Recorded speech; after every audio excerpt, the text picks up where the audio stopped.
Assalamualaikum warahmatullahi wabarakatuh. Welcome to Suka Konten Suka YouTube channel. Salam kenal semuanya. Perkenalkan, nama Ibu Ratna Hidayanti. Kalian bisa panggil Ibu dengan panggilan Ibu Ratna ya.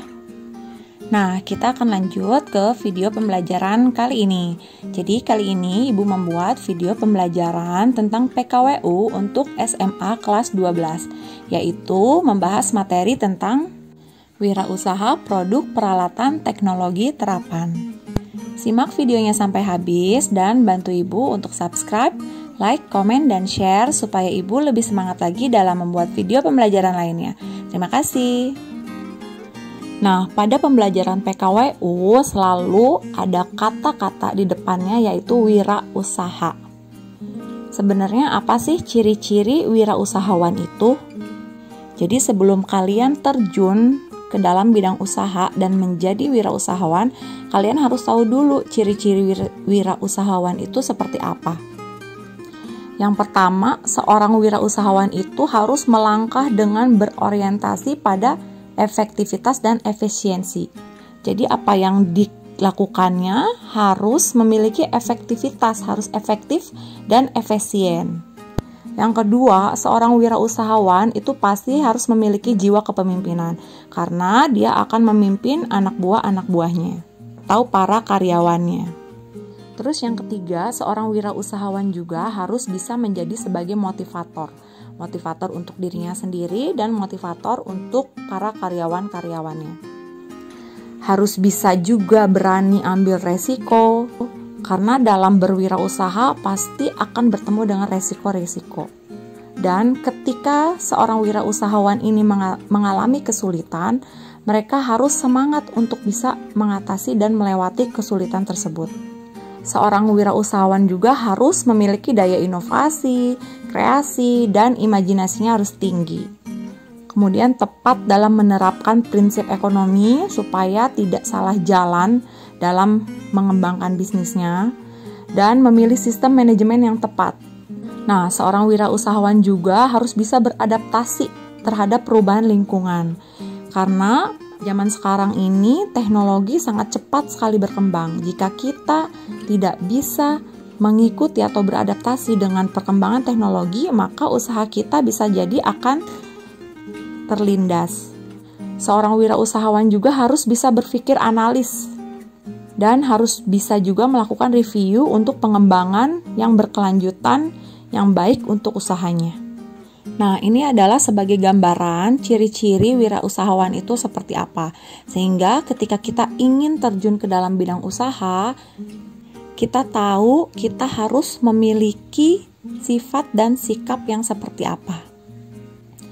Nah, perencanaan usaha produk peralatan teknologi terapan dalam keberhasilan atau kegagalannya itu bisa dipengaruhi oleh dua faktor, yaitu faktor teknis dan faktor non-teknis.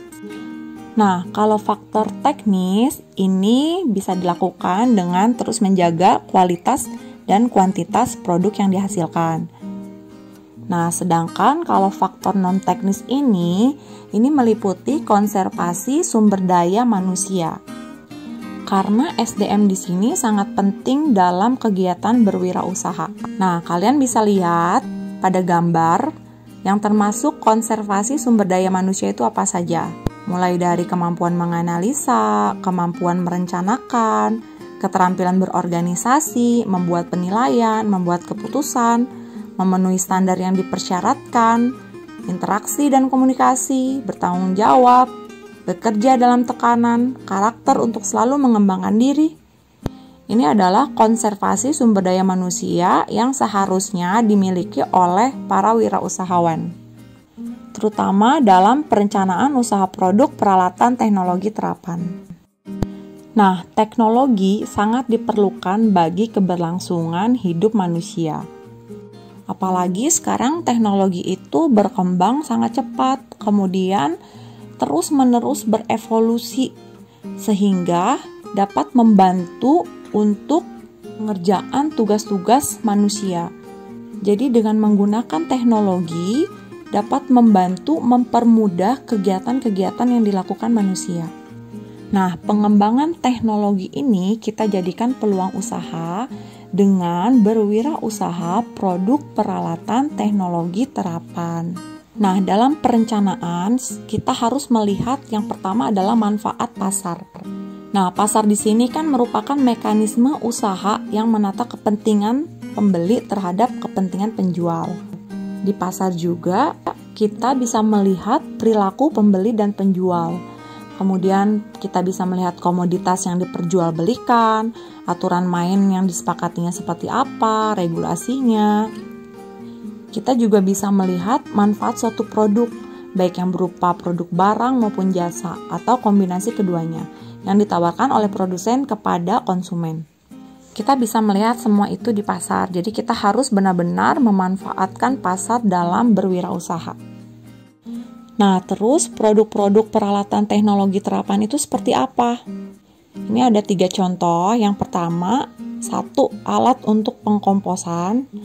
Terus ada juga produk pembangkit energi listrik. Dan yang ketiga, produk kendali otomatis. Nah, ini adalah contoh-contoh produk-produk peralatan teknologi terapan. Nah, dengan mengembangkan teknologi, kita bisa menerapkannya pada peluang usaha.